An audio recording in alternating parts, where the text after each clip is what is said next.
सबने जय श्री राम जी। मैं संदीप मेल और स्वागत है सभी बैंकर्स के एक नई वीडियो में। तो हम कर रहे थे गवर्नमेंट स्पॉन्सर्ड स्कीम्स, तो ये भी हमारे पास उसी टॉपिक के अंदर आएगा जो कि हमारे पास है सेल्फ हेल्प ग्रुप। तो ऑब्जेक्टिव देखिए इसका क्या रहेगा, to evolve a supplementary credit strategy for reaching the rural poor and to encourage banking activities both thrift as well as credit. तो जो एसएचजी है, सेल्फ हेल्प ग्रुप है, इसका क्या ऑब्जेक्टिव है कि जो रूरल और पुअर एरियाज हैं वहाँ पे थ्रिफ्ट और एज वेल एज क्रेडिट यानी कि बैंकिंग एक्टिविटी को एनकरेज करना, और थ्रिफ्ट यानी कि जो फिजूल खर्ची है उसको बंद करना, और क्रेडिट की फैसिलिटी यानी कि वो अपना पैसा बचा भी सके और यानी कि वो सोर्स ऑफ इनकम बना सके, उसको मोटिवेट करना, उसके लिए एनकरेज करना। एसेंशियल रिक्वायरमेंट देखिए इसमें क्या रहेंगी।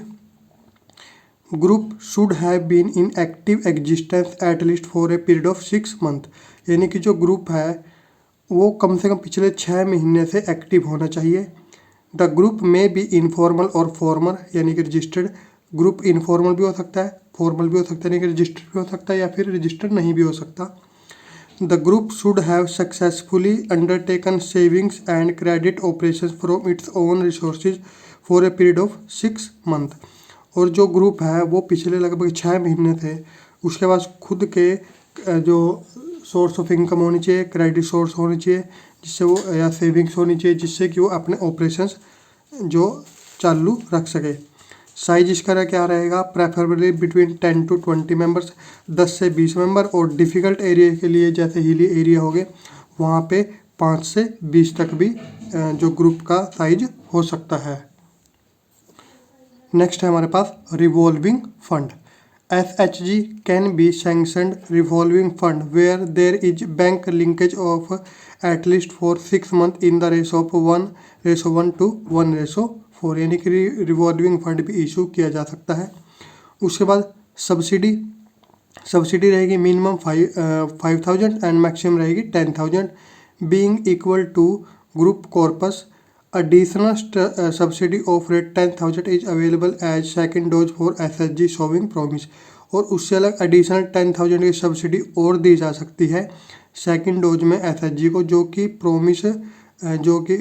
प्रोमिस दिखाता है, यानी कि जो उसकी रीपेमेंट है वो टाइम पे हो जाती है।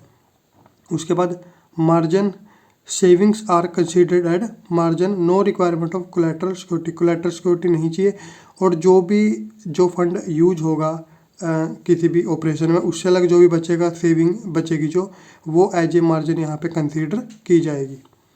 रीपेमेंट पीरियड रहेगा 3 से 10 साल। Refinance 100% refinance from NABARD. उसके बाद नेक्स्ट है इसमें under SHG all the members of the group must be from BPL। तो SHG के अंदर सभी जो मेंबर है वो कहाँ से होने चाहिए, BPL होनी चाहिए, यानी कि बिलो पॉवर्टी लाइन से होनी चाहिए। However A maximum of 20% in general, और मैक्सिमम 20% ही जनरल हो सकते हैं, and 30% in exception can be from marginal above poverty line, और 30% जो मार्जिनली जो अबोव पॉवर्टी लाइन हो सकते हैं, यानी कि ऐसा नहीं है कि जनरल में हो, बस अबोव पॉवर्टी लाइन में वो हो सकते हैं 30%। नेक्स्ट टॉपिक हमारे पास है जॉइंट लायबिलिटी ग्रुप, जिसको हम बोल देते हैं JLG। JLG is an informal group. Informal group होता है, कोई भी रजिस्ट्रेशन इसका नहीं होगा। For the purpose of availing bank loan, और किसके लिए बनाया जाता है कि बैंक लोन लिया जा सके, आइदर सिंगली एक पर्सन के लिए, और through the group mechanism against a mutual guarantee, या फिर पूरे ग्रुप के लिए भी लिया जा सकता है म्यूचुअल गारंटी देकर। Size 4 to 10 individuals coming together, 4 से 10 मेंबर इसमें हो सकते हैं। बेनिफिशियरी कौन रहेगा देखिए, T-net farmers, share croppers, oral laces, farmers with small holdings without proper land record, यानी कि जो छोटे छोटे फार्मर हो गए वो इस ग्रुप में ऐड हो सकते हैं। मैक्सिमम फाइनेंस रहेगा इसमें पर पर्सन के लिए 50,000, और अगर ग्रुप में ले रहे हैं तो 5 लाख तक का जो फाइनेंस दिया जा सकता है। रीफाइनेंस देखिए इसमें क्या रहेगा, 100% फ्रॉम नाबार्ड। उसके बाद the JLG members offer an undertaking to the bank that enables them to avail loans. और जो JLG ग्रुप है वो अंडरटेकिंग ऑफर करेगा बैंक को ताकि उसको लोन दिया जा सके, यानी कि JLG को लोन दिया जा सके। नेक्स्ट हमारे पास है unlike SHG which are more process oriented. जैसे कि SHG होते हैं बहुत अच्छे तरीके से उनके कोई भी ऑपरेशन है वो अच्छे तरीके से होता है, लेकिन जो JLG है उनका ऐसा नहीं होता। The management of the JLG is simple with little और no financial administration within the group. जो JLG होता है वो बिल्कुल सिंपल ग्रुप होता है, छोटा सा ग्रुप होता है, उसके अंदर कोई भी फाइनेंशियल एडमिनिस्ट्रेशन नहीं होता ग्रुप के अंदर। नेक्स्ट हमारे पास है NABARD farmer club program. Next topic है ये मेंबर्स कितने होंगे, देखिए मिनिमम 10 होंगे और अपर कोई लिमिट नहीं है, no upper limit. All villagers except wilful defaulters can become member of the club. NABARD provides assistance up to rate 10,000 per annum for 3 years per club. तो मेंबर हो गए 10, ये अपर कोई लिमिट होगी और कोई भी विलेजर आर विलेजर जो है वो इसमें जो इसका इस प्रोग्राम का हिस्सा हो सकते हैं। एक्सेप्ट विलफुल डिफॉल्टर नहीं हो सकते। और NABARD provides assistance up to rate 10,000 per annum for 3 years per club. और जो नाबार्ड है वो 10,000 तक की सहायता देता है पर एनम 3 years तक पर क्लब के लिए। फॉर्मेशन एंड मेंटेनेंस एक्सपेंस के लिए 2,000 रुपये, base level orientation training program के लिए 5,000 एंड मीट विद एक्सपर्ट के लिए जो कि 1 साल में 2 बार हो सकता है उसके लिए 3,000 रुपीज़। नेक्स्ट इम्पोर्टेंट टॉपिक हमारे पास है प्रधानमंत्री फसल बीमा योजना, जिसको हम बोलते हैं PMFBY। A new crop insurance scheme PMBFBY has been launched which will be administered under the ministry of agriculture and farmers welfare government of India. की नई जो इंश्योरेंस स्कीम लाई गई जिसका नाम क्या था, प्रधानमंत्री फसल बीमा योजना। लॉन्च किसके द्वारा की गई है, ministry of agriculture and farmers welfare government of India के द्वारा। प्रधानमंत्री फसल बीमा योजना would replace the existing scheme, और इसने किस स्कीम को जो रिप्लेस किया है, national agricultural insurance scheme and modified national agriculture insurance scheme from kharif 2016, इसको इसने रिप्लेस किया है। प्रधानमंत्री फसल बीमा योजना provides a comprehensive insurance cover against failure of the crop, thus helping in stabilizing the income of the farmers and encourage them for adoption of innovative practices। यानी कि जो प्रधानमंत्री फसल बीमा योजना है वो इंश्योरेंस प्रोवाइड करती है किसके खिलाफ, क्रॉप फेलियर के, यानी कि अगर क्रॉप खराब हो जाती है किसी भी कारण से, ठीक है, क्या क्या कारण हो सकते हैं वो भी हम आगे पढ़ेंगे, तो उस केस में इंश्योरेंस प्रोवाइड करते हैं, यानी कि हेल्प प्रोवाइड करते हैं, जिससे कि जो फार्मर है उनकी जो इनकम है वो स्टेबलाइज हो सके। अब फार्मर की इनकम कहाँ से आएगी, क्रॉप से आएगी, लेकिन अगर क्रॉप खराब हो जाती है तो यानी कि उसकी इनकम भी जो स्टेबल नहीं रहेगी, तो उसके लिए ये बनाया गया है। And encourage them for adoption of innovative practices, और इससे अगर उनको ये हो कि अगर मेरी फसल ख़राब हो जाती है तो मुझे मुआवजा मिल जाएगा, तो इसी चक्कर में इसी कारण क्या कर सकते हैं फार्मर कि वो नई प्रैक्टिस भी इन्वॉल्व कर सकते हैं, ताकि उनको ये डर नहीं रहेगा कि अगर इस प्रैक्टिस में इस तरीके से अगर मैं फसल लगाऊंगा अगर ख़राब भी हो जाती है तो मेरा नुकसान नहीं होगा, कम से कम कुछ पैसा तो मुझे मिल जाएगा, तो जिससे कि नई इनोवेटिव प्रैक्टिस भी फार्मर कर सकता है। नेक्स्ट इसमें हमारे पास the scheme can cover all food and oil seeds crops and horticulture crops, और इसके अंदर सारी जो फूड हो गए, ऑयल सीड क्रॉप्स हो गया, हॉर्टिकल्चर क्रॉप्स, सभी के सभी इसके अंदर कवर होते हैं। प्रीमियम देखिए इसका क्या रहेगा, रबी क्रॉप के लिए maximum up to 1.5%, kharif food crops के लिए, पल्स के लिए और ऑयल सीड के लिए अप टू 2%, एनुअल हॉर्टिकल्चर और कमर्शियल क्रॉप के लिए up to 5%। The difference between premium and the rate of insurance तो जो डिफरेंस होगा प्रीमियम के बीच में और rate of insurance charges payable by farmer shall be shared equally by the centre and state, वो कहाँ पे शेयर किए जाएंगे, सेंटर और स्टेट के बीच में। यानी कि एक गवर्नमेंट जो स्टेट और जो सेंटर दोनों की स्कीम होती है। अदर हाईलाइट देखिए इसमें और कुछ जो पॉइंट्स हैं इसमें। The scheme is compulsory for Loni farmers, जो लोनी फार्मर्स यानी कि जिसने कोई किसी भी तरीके का लोन लिया है उसके लिए ये कंपलसरी है। अवेलविंग सीजनल एग्रीकल्चर ऑपरेशन लोन्स, और वो लोन किसी भी तरीके का हो सकता है जो कि सीजनल एग्रीकल्चर ऑपरेशन लोन हो सकता है, केसीसी होल्डर हो गए। For the notified crops in notified areas 100% coverage of Loni farmers in notified areas, और इसके लिए क्या होंगे कि जो नोटिफाइड क्रॉप्स हैं जिसके लिए बोला गया कि ये इसमें कवर होंगी, और जो नोटिफाइड एरियाज है कि कौन कौन सा एरिया इसमें कवर होता है, तो उस सभी के लिए क्या मिलता है यहाँ पे 100% कवरेज मिलती है। Growing notified crops in required to be done, यानी कि जहाँ जहाँ पे जो नोटिफाइड एरियाज हैं वहाँ पे जो नोटिफाइड क्रॉप्स हैं जो बताई गई है सरकार के द्वारा वो वहाँ पे ग्रो कर सकते हैं। The scheme is voluntary for non Loni farmers, और जो नॉन लोनी फार्मर्स है जिनका कोई भी लोन नहीं है उनके लिए वॉलेंट्री है, वो ये स्कीम ले भी सकते हैं या नहीं भी ले सकते। This scheme would provide insurance cover for all stages of the crop, और जो ये इंश्योरेंस स्कीम है ये क्रॉप की सभी स्टेजेस के लिए इंश्योरेंस प्रोवाइड करती है।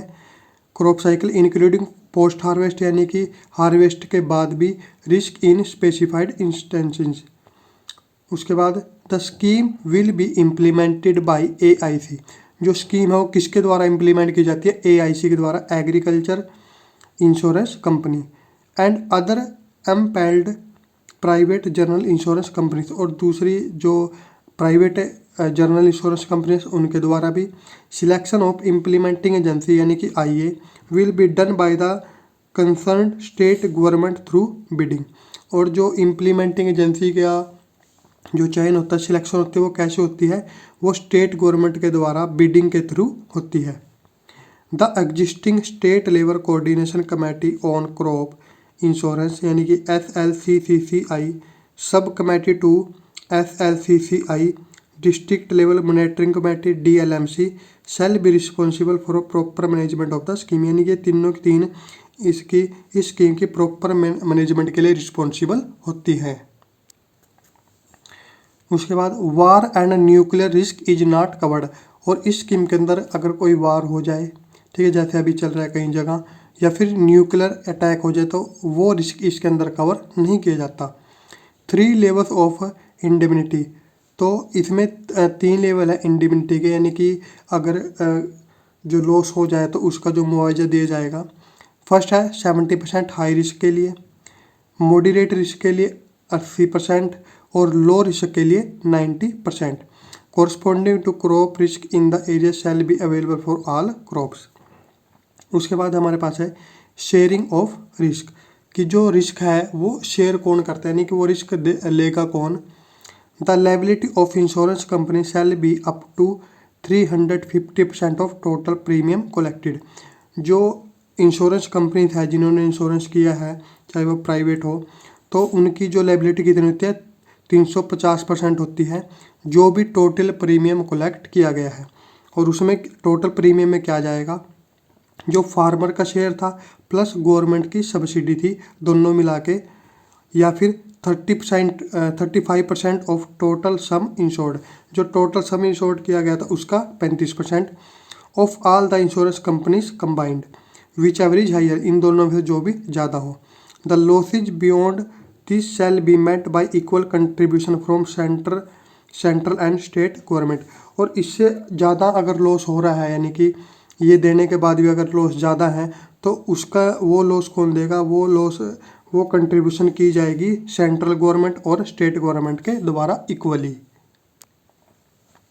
नेक्स्ट पॉइंट इसमें है state government to use smartphone apps for video image capturing process and transmission, तो जो स्टेट गवर्नमेंट है वो स्मार्टफोन ऐप्स का यूज करती है वीडियो के लिए, यानी कि अगर फसल ख़राब होगी तो उसका प्रूफ लेना पड़ेगा, ठीक है, तो उसमें स्मार्टफोन ऐप्स का यूज किया जाता है वीडियो के लिए, इमेज कैप्चरिंग के लिए और ट्रांसमिशन के लिए। The cost of using technology at sector will be shared between central government and state on 50:50 basis. और इसका जो कॉस्ट आएगी टेक्नोलॉजी यूज करने की, जो स्मार्टफोन ऐप्स है, स्मार्टफोन यूज किया जा रहा है, उसका जो खर्चा है वो दोनों सेंट्रल गवर्नमेंट और स्टेट गवर्नमेंट में 50-50% के बेस पे किया जाता है। नेक्स्ट हमारे पास टॉपिक है नो ड्यू सर्टिफिकेट। तो देखिए नो ड्यू सर्टिफिकेट क्या रहेगा। टू अवॉइड मल्टीपल फाइनेंस, यानी कि ऐसा नहीं हो कि मान लो कोई केसीसी होल्डर है, उसने मान लो किसी दूसरे बैंक में भी केसीसी लिया हुआ हो, यानी कि लोन लिया, और वो आपके बैंक में आके भी जो केसीसी दोबारा अप्लाई कर दे और आप उसको केसीसी दे दें, ठीक है। तो या फिर कोई और लोन लिया हो तो उसके लिए क्या किया जाता है, नो ड्यू सर्टिफिकेट लिया जाता है।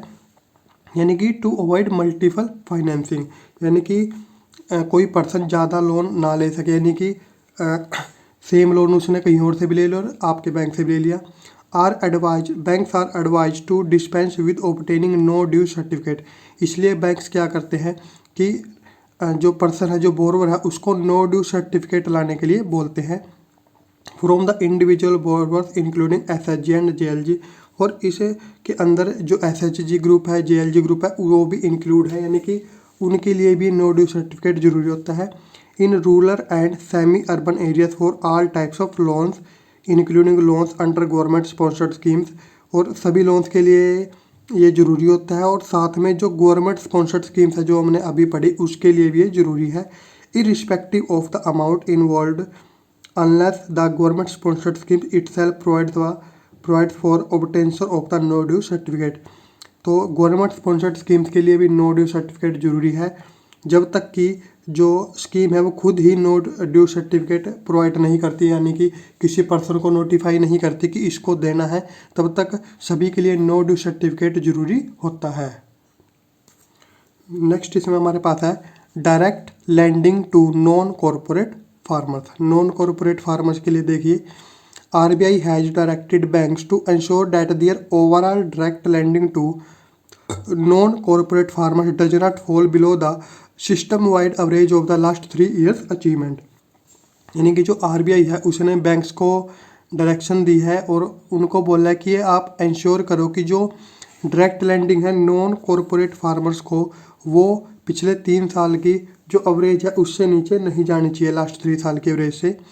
The RBI has advise that the system wide average of the last 3 years achievement with regard the overall direct lending to non-corporate farmers under priority sector lending for financial year 2020-21 is 12.14%। यानी कि जो priority sector के अंदर landing की गई थी वो financial year में कितनी थी, 12.14% थी। तो यानी कि एक जो आरबीआई ने डायरेक्शन दी गई है, आरबीआई ने डायरेक्शन दी है कि इससे नीचे आपकी जो डायरेक्ट लैंडिंग है नॉन कॉरपोरेट फार्मर्स को, वो नहीं जानी चाहिए।